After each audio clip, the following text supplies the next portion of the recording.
The K63 wireless mechanical gaming keyboard from Corsair can connect to your computer via ultra-fast 1 millisecond 2.4 GHz wireless technology or low latency Bluetooth, and features per-key blue LEDs, 15 hours of gameplay on a single charge, and genuine Cherry MX switches. It's lapboard ready too, so click the sponsor link in the description for more information. Excellent! Hey guys, how's it going, and welcome to Paul's Hardware. This is my first how to build a computer video for 2018. It's 2018, and if you want to build a computer to play some video games or just to build your own computer because it's a lot of fun, you've come to the right place. This is a beginner's guide, so I'm going to be walking you through everything step by step, starting with actually choosing the parts to put into your new computer. The part that I'm featuring today is AMD's newest APU, that's Accelerated Processing Unit. That includes a CPU as well as a GPU, which is your graphics card, as well as your central processor in the same unit, which means you don't have to buy a graphics card, which right now is a very good thing because graphics cards are very expensive. Before I get too far ahead of myself though, let's start off by running down all the parts that I'm going to be using in today's build. So there are 8 main components to a computer or a desktop computer that you're going to build yourself, starting with what holds everything together. That's right over here, and that's the motherboard. Now this is a mini ITX motherboard, which means it's very small. Form factor is important. The form factor of your motherboard, Mini ITX in this case, is going to impact what case you choose. So if you want something small, Mini ITX is the way to go for the motherboard, and we're going to be choosing a Mini ITX case here in just a while as well. You want to make sure that the sockets at the center here is compatible with your processor. So the socket we're using today is AMD's AM4 socket, and that is of course compatible with our AMD Ryzen 3 2200G APU, so it's going to slot in right there. You've also got some other slots in here for memory, for example, over on this side, as well as places to plug in power, as well as some connectors for storage, and we'll get into that as we actually start to build. Next up is our processor. So this here is our 2200G from AMD, and again, this is both a quad-core CPU as well as a graphics card, not a graphics card, but your graphics capabilities are integrated into that as well. This is a PGA or pin grid array processor, so there's a bunch of little pins on the bottom, and that's what slots into the socket on the motherboard, and they're very delicate, so they can be slightly bent. You want to try not to touch them with your fingers if you can. If you do bend them, don't worry, they can be bent back into place, but it's best just to be really careful with that so you don't end up actually bending them. Now your processor is going to warm up when it actually is in use, so it's going to want to be able to stay cool. For that, you're going to need a CPU cooler. AMD includes a CPU cooler. This is called the Wraith Stealth in the box. So you can use this, and that's what we're going to be using today to keep the price down, because $99 for the 2200G plus a cooler, hey, that's a pretty good deal. And you get a graphics card in there as well. Now you're also going to need some storage for your system, and we have a couple different options for that here. These are both SSDs or solid state drives. You can also use a mechanical drive, although mechanical drives are a bit slower. I typically only recommend those for mass storage right now. These are smaller, so here is going to be your budget-friendly option. This is a 240 gig SSD, and this is typically what I recommend for anyone who's building a new system. 240 gigs will give you enough space for your operating system, as well as some apps and games, and it's going to be nice and fast to keep your system very responsive. Might not be the same drive I have listed down in the video's description today, so just check down there. I'll have a solid 240 gig-ish drive that you can buy that will get the job done for you. Now if you want to upgrade and get yourself a lot faster storage, this is not necessary by any stretch for today, but the next generation of SSDs are going to look kind of like this. Kind of like a stick of gum, but this is an M.2 drive, which refers to the actual connector here. And the cool thing about that is it can actually mount directly to your motherboard. So this motherboard has an M.2 slot on the bottom. It is also an NVMe connection, so you want to double check and make sure that your motherboard has NVMe support. This would allow us to just connect that right there, give us some really fast storage, and of course I would need to cinch it down with the little screw right there. But these are of course much more expensive. So if you're just trying to get yourself up and running, you're not going to suffer too much, or in fact at all really, when it comes to practical performance by going with a more normal SATA SSD like this one, but just wanted to point out that M.2 drives are an option as well. Next up is going to be memory, and the memory that we're using today was specifically chosen so it can be compatible with our APU and our motherboard. So my recommendation for memory is, first off, brace yourself, because memory prices, just like GPU prices, are very high right now. It might be expensive for you to get your memory, but double check the compatibility support list from your motherboard manufacturer, and then choose memory that's 2933 as far as the speed goes, or faster. This is 3200 speed, but since your graphics is going to be using this memory as well, you want to make sure you have at least decent speed there. 2933 is kind of my starting off points. And as always, you can double check your motherboard's compatibility list for memory to make sure that whatever you get is going to slot into the motherboard and just work, and you won't have to mess around with a bunch of settings or that kind of thing. So that's 4 of our main components: motherboard, CPU, storage, memory. The remaining 3 are graphics card, case, and power supply. So for graphics card, I have one right here. It is a Vega 56, and let me just tell you guys that graphics card prices are really expensive right now. But that is why we're not gonna be using one in today's build, and that is one of the advantages that you get with an APU. Now, you're not gonna get the same amount of graphics card performance out of the APU as you would with a discrete graphics card, but the nice thing is you can use this system for now and then wait. And once graphics card prices hopefully come down, you've got a PCI Express by 16 slot down here at the bottom. You can buy a graphics card, slot it into this motherboard, and that is what we call an upgrade path. Now, the last 2 components are power supply and case, and I saved them for last. One, because they tend to have a little bit less of an impact on the actual performance of your system. So any reasonable power supply is going to be 80+ bronze rated or better, and there's lots of options out there. I believe the one we're going to be using today is an EVGA. This is an older one, so I'm just using that for an example. And then the last thing we're missing is a case. So like I already mentioned, Mini ITX is the form factor of our motherboard. We want a Mini ITX case to go along with that. And a case is where you can really kind of make your choice when it comes to aesthetics, because cases often are an aesthetic choice. People choose cases that they think look pretty if they're going to have their computer up on their desk or something like that. It should also be functional enough, so it should have airflow. And I think for today, I'm going to do things a little bit differently. We're going to take a quick field trip over to Fry's, and I'm going to see what Mini ITX cases they have there, and I'll pick one that I think looks good. Case in point, we decided to quickly stop and check the graphics card supply here at Fry's, and it looks like they're pretty much sold out. The 1080 Ti's would be down there for about $1,000. Here's where they're selling GTX 1060s for $400. And down here we have a few GT 730s and a GT 1030 that are in stock. So if you're looking for a mid-range or high-end graphics card, they're really nowhere to be found right now, which is why an APU is actually a pretty good choice. Hopefully, prices will drop at some point in the future. And then if you're building the system that I'm talking about today, you can buy a reasonably priced graphics card if they ever come back in stock, and then drop it into the system we're putting together. Let's check out cases though.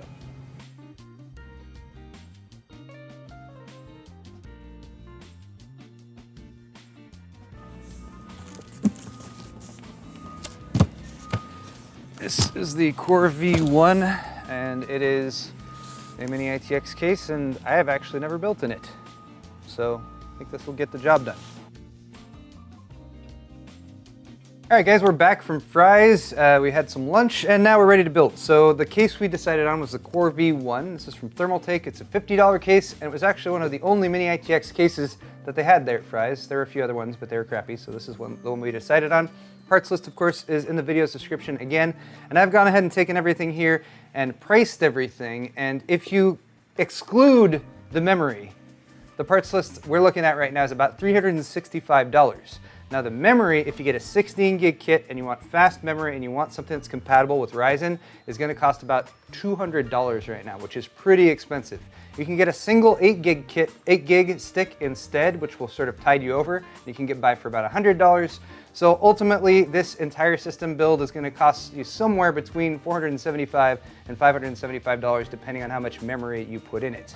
Beyond the memory though, we also have a power supply, of course. I've just gone with the Cooler Master V650. In the parts list, I've actually chosen a 550 watt 80+ bronze rated power supply from Corsair. That's about $50. That will get you by just fine. I'm using this one because it's what I have on hand. Beyond that though, all the rest of the parts are the same ones that I've listed off, so it is time to get building. If you're building at home, you're pretty much only going to need one key piece of hardware technology, and that is a screwdriver. Phillips head screwdriver. Now we might be using a few other things as I go on here, so I'll tell you guys those things as I move forward with them. But for the time being, we're gonna go ahead and start by preparing the motherboard. And I'm already bringing in another piece of equipment, and that is just a soft rubber mat. Try to build on a non-conductive surface. Wood works just fine, a cardboard box is just fine. Just don't build on a metal surface like a table or something like that. Getting our motherboard unpacked, we're gonna have inside the motherboard itself, of course, and we're gonna have a few accessories that we want to keep ready to use. This is the I/O shield, the input-output shield, and that kind of lines up with the back of the motherboard. We'll install that in the case before we put the motherboard in.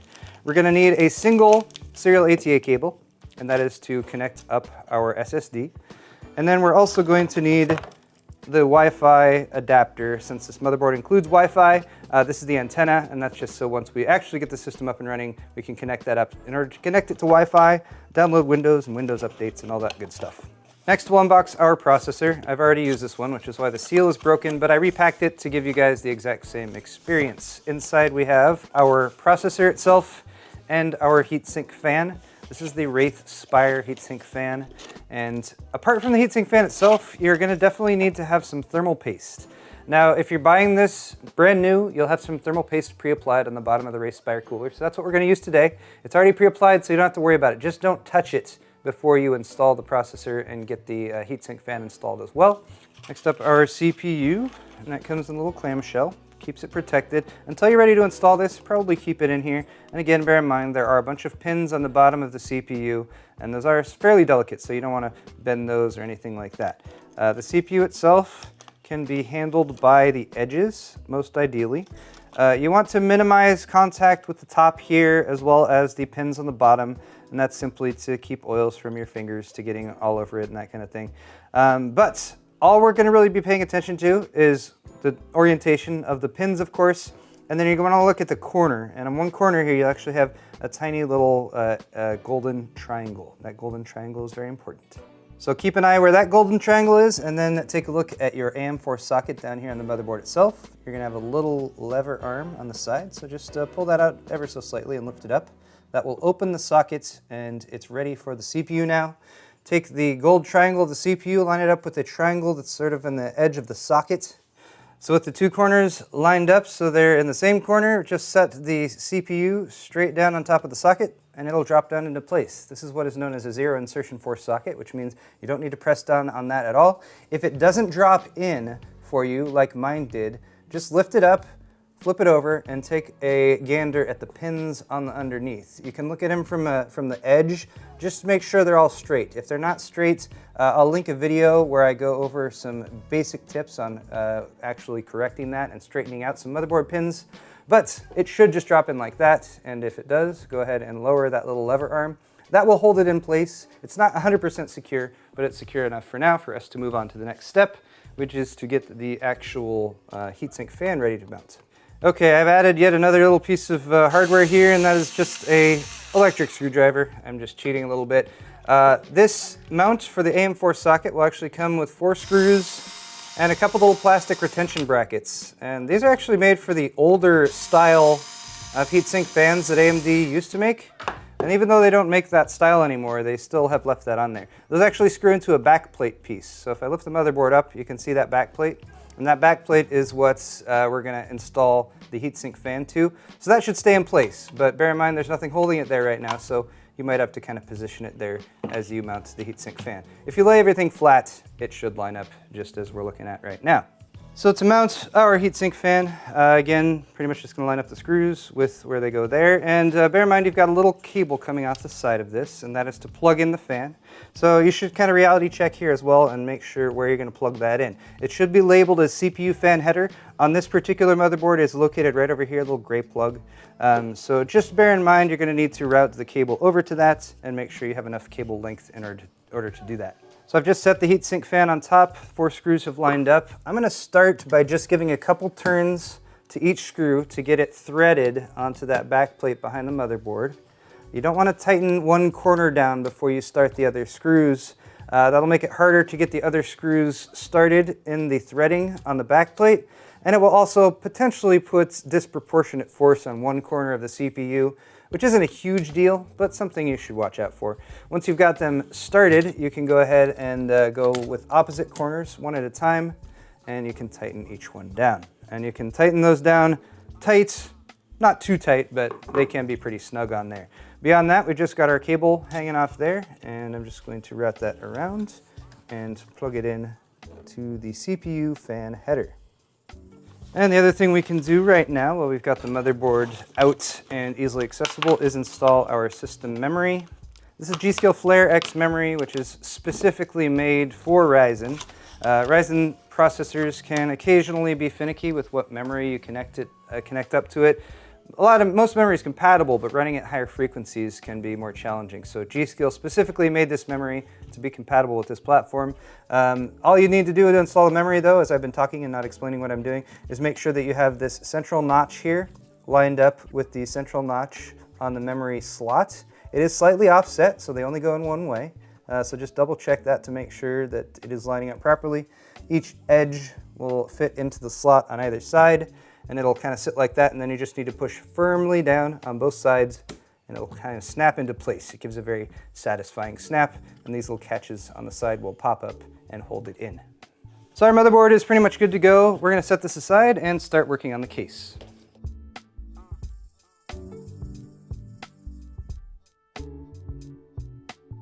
So once you've got your case out of the box, give it a once over, make sure everything is not damaged.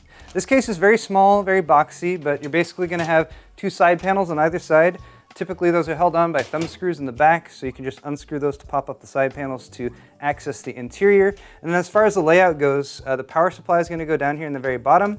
The motherboard will actually sit flat in this central area, and then everything else kind of goes on top of it there. So first thing that you'll want to do is get rid of these thumb screws and start disassembling the case so we can access the interior.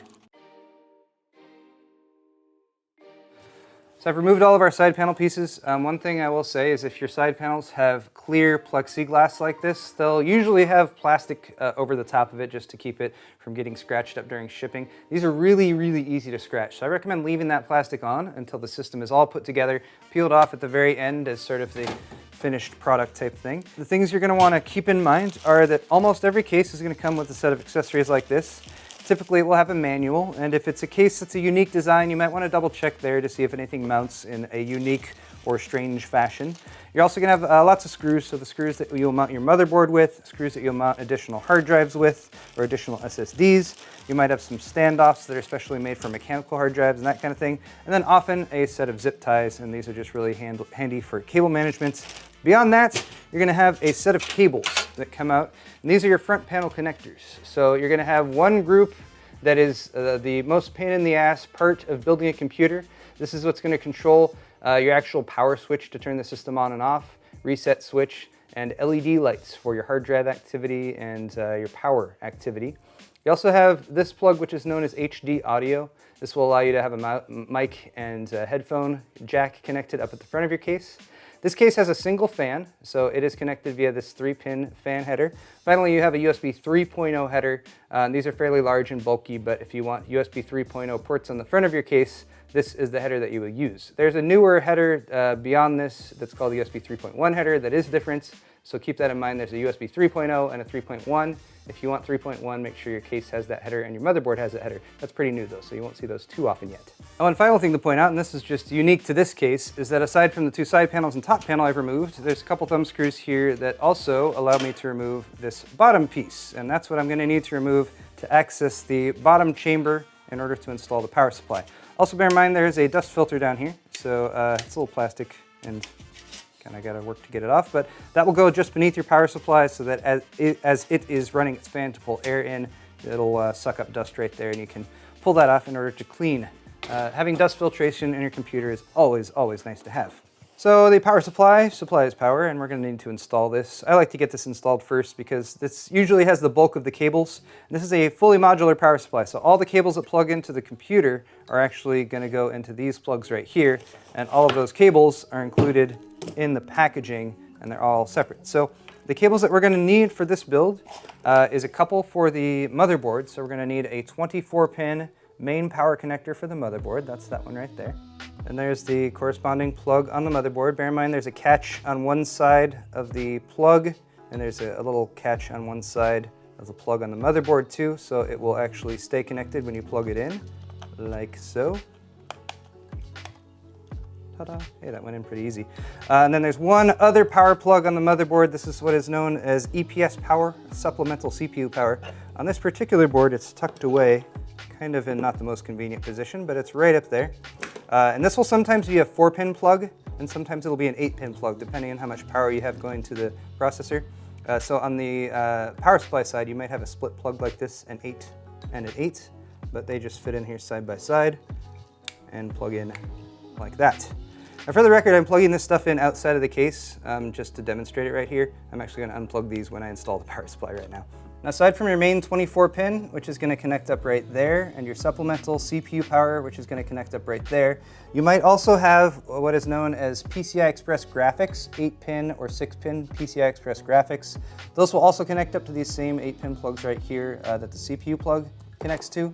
Just bear in mind that the other side of the plug is different. So these are typically labeled PCI Express graphics. They're usually a 6-pin plug and then have an optional 2 pins on the other end that you can detach depending on the configuration of your graphics card.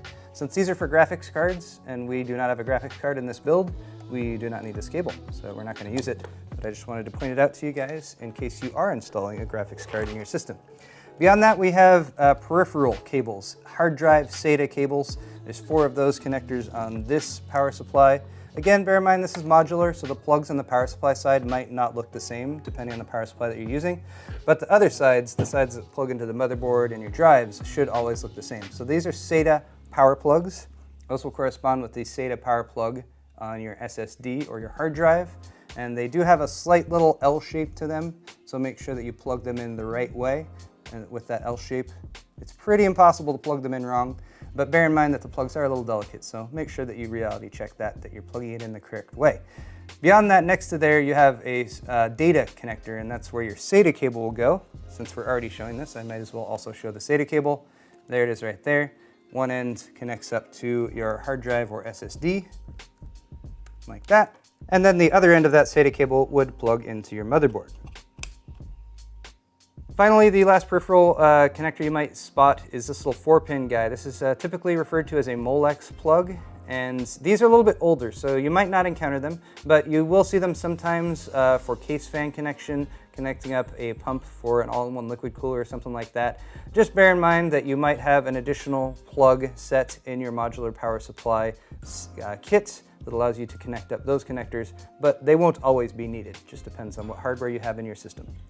All right, guys, I've pretty much laid out everything as far as the parts and how everything is connected. Now what we have to do is get it all installed in the case, and then of course plug in those plugs into the plugs I just showed you that they plug into. I'm going to start off with the power supply just because that goes in the bottom down here, and for that purpose I've just flipped the case over entirely. And we'll drop that in like so. You can put your fan on your power supply facing down or facing up. I usually try to face it to where there's a dust filter. Since there's a dust filter right there, that's the way I'm going to face this.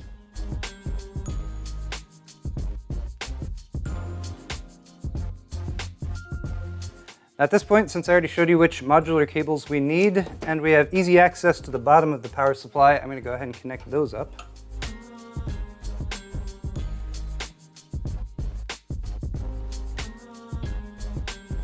And now a move that I will probably come to regret, which is to reinstall this bottom piece. I probably won't need to access it down there again, but you know, if things get tight, I can always pull this back off.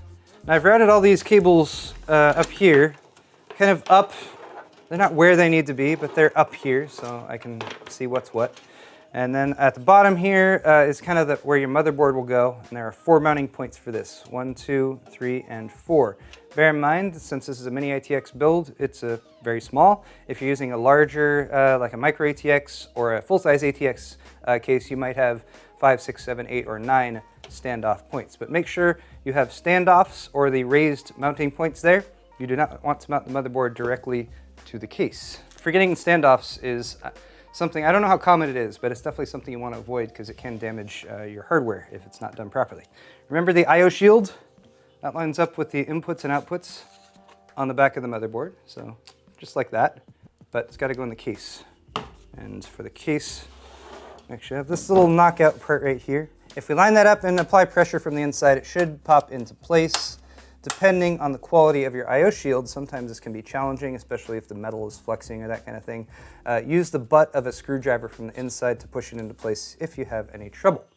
Now that that is installed, we shall take our pre-prepared motherboard with the CPU and heatsink fan and memory already installed, take that I/O and line it up with the I/O shield that you just also installed, and then your 4 mounting points should line up with the 4 holes in your mini ITX motherboard. Now, if you're looking at the screws that came with your case, you might notice that some have this kind of finer thread like on the right here, and some have the kind of rougher thread like on the left here. The standoffs for your motherboard may be either one, so it's good to reality check beforehand. I actually got it right on the first try. It was the rough thread. UNC 632. Okay, one more piece of hardware to put in the case, and then we just gotta plug everything in. This is a 2.5-inch drive. So most SSDs are going to be 2.5-inch drives like this one, unless you get an M.2 like I showed you guys at the beginning. And then you might have larger drives, 3.5-inch drives.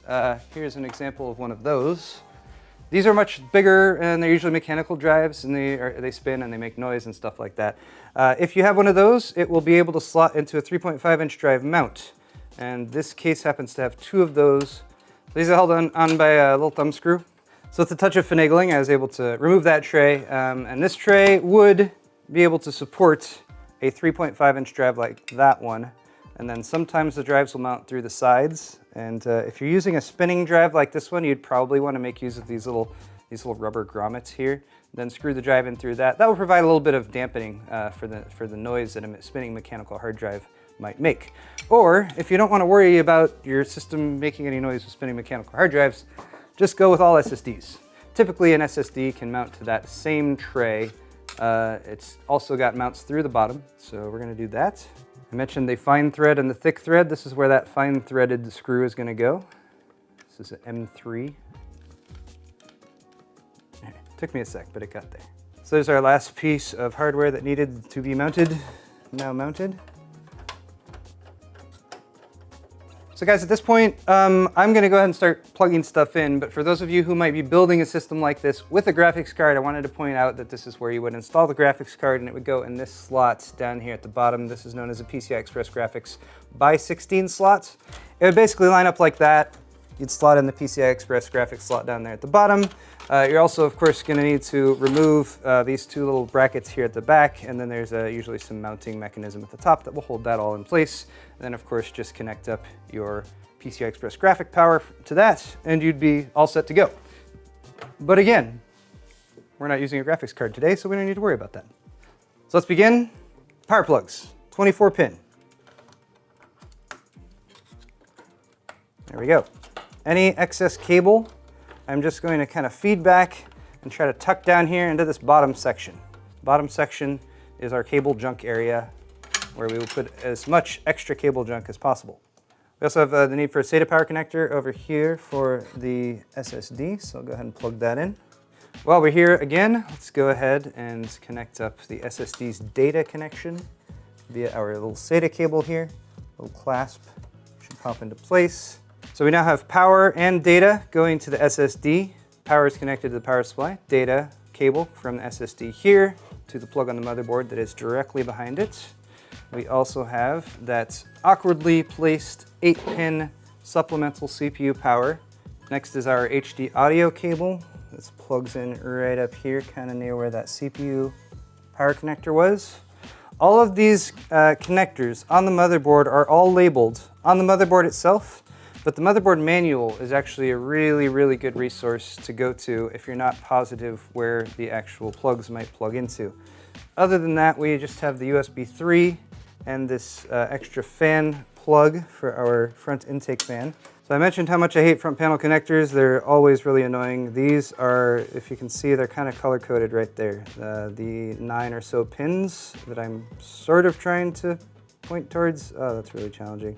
Anyway, they're all right there, they're all labeled, and I'm going to attempt to plug them in. Making this even more difficult is the fact that some of them are labeled plus or minus, positive or negative. The LEDs, power LED and hard drive LED, are the only pins you need to worry about that plus minus on. Everything else doesn't matter if it's plugged in one way or the other. All right, those front panel connectors sure were annoying, but as you maybe can see, most of the cables going over to plug into the motherboard are kind of in this area right here. Beyond that, you will probably notice kind of a rat's nest of cables that's just down here in the front, up in front of the power supply. That's not a big deal because most of the air is coming in from the front of the case, and it's going to be flowing up here and over most of your components that you're worried about. Beyond that, I can go ahead and start putting the panels back on. So here's the top panel. Now, if you're a superstitious person, then you should not put this final side panel back on. Leave at least one side panel off until you've started the system up. Make sure it's up and running. And now, as far as I can tell, this computer is all put together. So I'm going to flip the switch on the power supply in the back, and then I will test the power switch right up here in the front. Fans spin up. I've got an LED that's lit up on the side right here as well.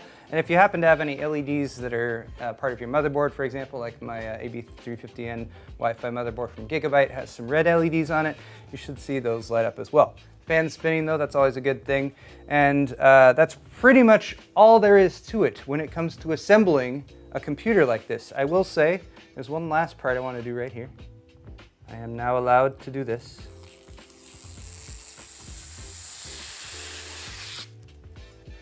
And with that, we have a functional gaming PC, and we didn't even have to spend $1,000 on a $250 graphics card. So that's pretty nice. I like that. Also, really like the fact that you could pop in a discrete graphics card to this system and upgrade it if they become more affordable in the future. I also like the fact that since this is an AM4 chipset motherboard, right now we've got a quad core in there. There's 8-core, like 1800X CPUs available for this same platform. So you could upgrade in the future to a system with a discrete graphics card and an 8-core CPU with 16 threads, which would give you a ton of performance for gaming and streaming, doing video editing at the same time. So a lot of versatility and flexibility in this system as well as this platform, which is why I was pretty excited that AMD was actually bringing these Raven Ridge APUs to market, especially learning that the 2200G is only $99 for the CPU and the GPU together in one. But guys, if you enjoyed this video, definitely hit the thumbs up button. If you're at a loss for what to do next, I will link my first 5 things to do with a new PC build in this video's description. That will take you to the next steps of getting Windows loaded, making sure your BIOS is set up correctly, making sure any drives that you add on there are set up properly as well. And there's a follow-up video where you can work on setting up Steam and getting your games loaded and that sort of thing too. Thank you so much for watching this video though, guys. Share it with your friends if you think that they would like to build a new computer like this as well. And of course, hit that thumbs up button on the way out if you enjoyed it. We'll see you guys in the next video.